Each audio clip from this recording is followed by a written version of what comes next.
couple of stories about a mate of mine called Jinxie from Spennymoor.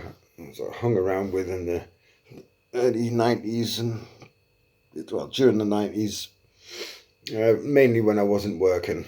We were on the dole and we're just hanging out, getting stoned and stuff. And he was just an animal of a man who consumed lots of drugs and alcohol, and he could never be downed by them. Yeah, he'd pass out and go to sleep, but he was like, I'd call him the Iron Donkey, because he could take enough drugs that would see a room full of people off for a week, and he'd still be walking home afterwards. He was so conditioned to it, And I've got many stories about him. But he was down at my house regularly hanging out, and we had a stray terrier dog that we took in, who was hard to deal with, and he didn't get on very well with Jinx. And it was quite comical to watch the pair of them. I would just let it happen. And the dog had his rocking chair next to the gas fire in the front room, and he loved it, and he was always in it. And Jinxie loved that chair as well when he was round. Because usually he'd crash out in it eventually after all of the, whatever we've been doing. And usually there's this comical routine where Sam's embedded onto the rocking horse, onto the rocking chair. He ain't just not coming off.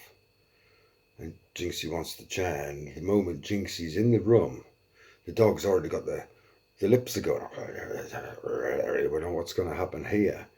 And Jinxie's just not helping matters. He's not trying to talk the dog down. He's just showing his aggression back.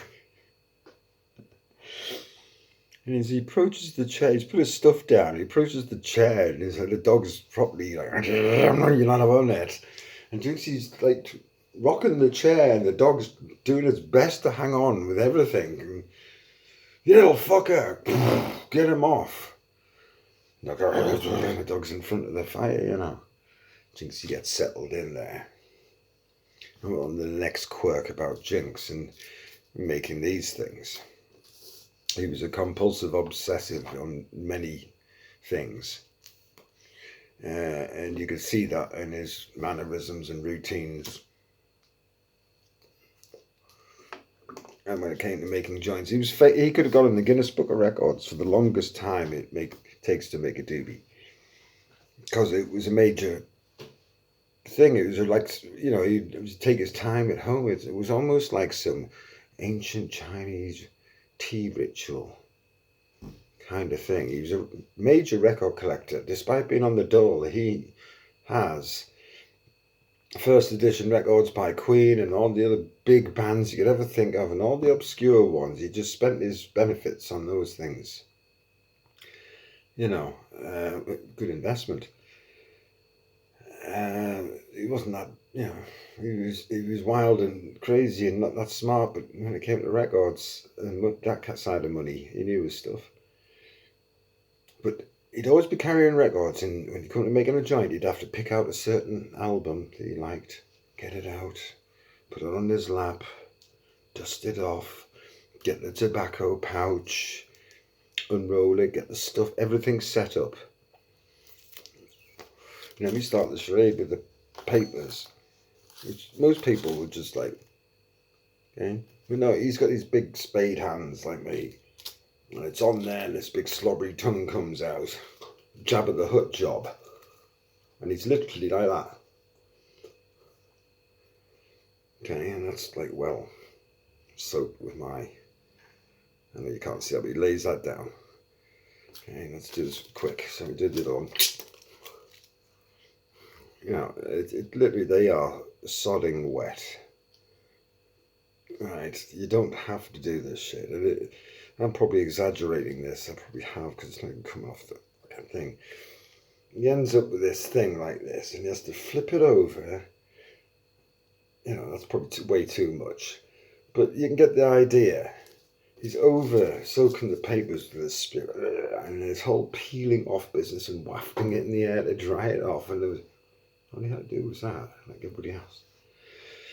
Once to get this moist frame together, and there was a sprinkling of the tobacco and a neat packing, and then he gets the stuff and It's burning off a block and it's meticulously put in and spread. And everything's put and by that, you know. How long have we wasted talking about that? And in the reality, we were talking, this is 10 minutes more. Most people would have rolled 3 and smoked all of them by now. And there's like, on the upper side of the room, there's myself and Gary and one other lad. And we've rolled already, we're passing. In fact, we didn't need to, we all had our own stuff and Jinxie's making one. But it's taken forever. And finally he gets the sodding roll together. And it was sodding, it's wet. More licking. It's got this fucking worm's arsehole of an opening to get the bit of cardboard down to make a filter tip. Oh yeah, it's like looking down the James Webb telescope. It's something fucking light years away to pinpoint that hole. There we go. Gets this like toothpick-sized roach down this worm's arsehole of an opening. And then the thing will flop like a limp donkey's wang because of the wetness. Look at that.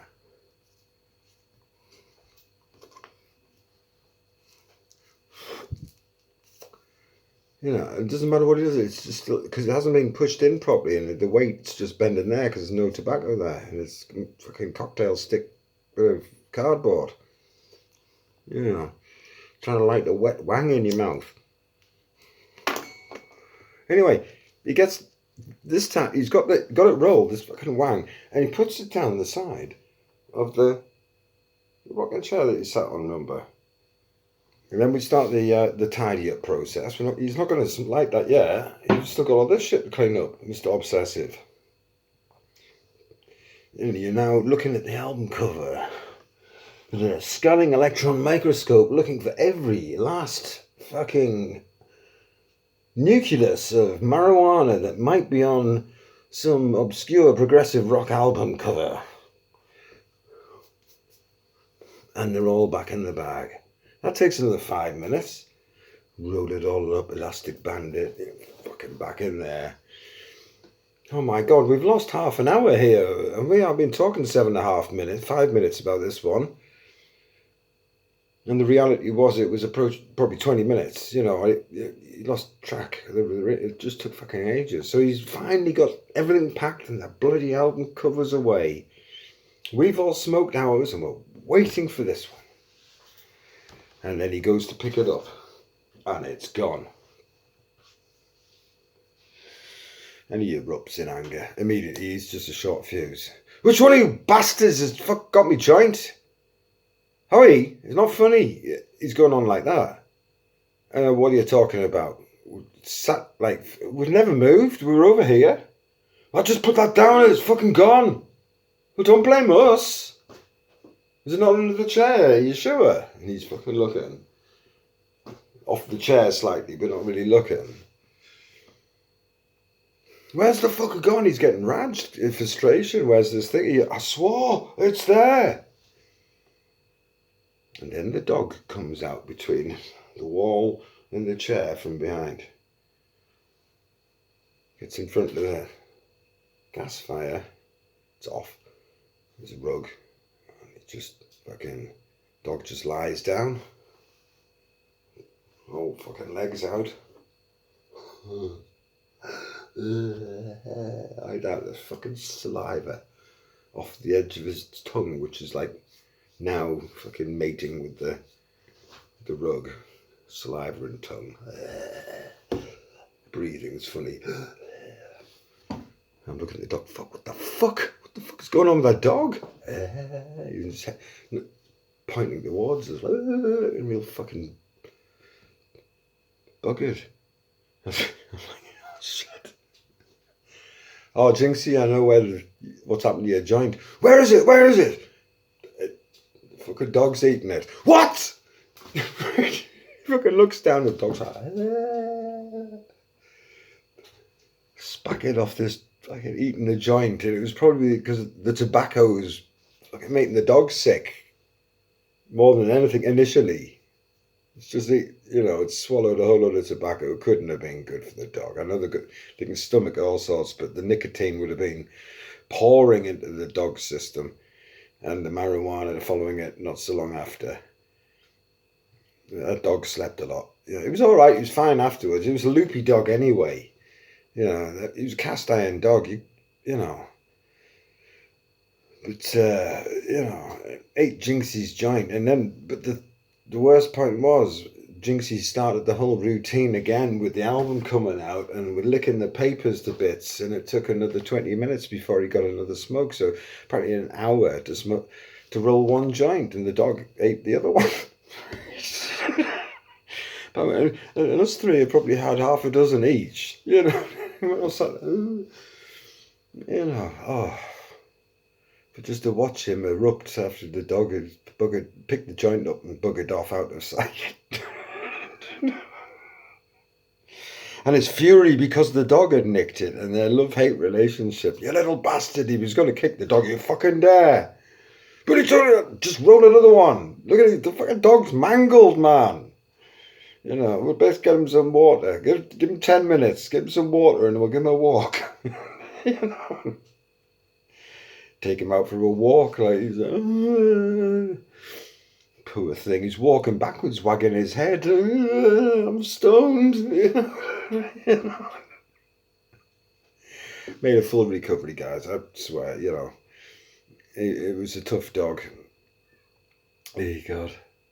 But yeah, I'll have to dig up some more stories about Jinxie and the dog.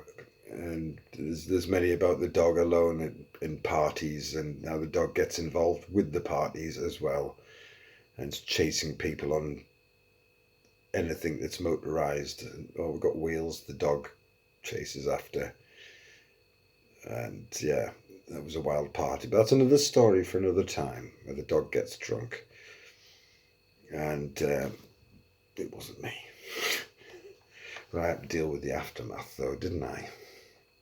Catch you in a bit.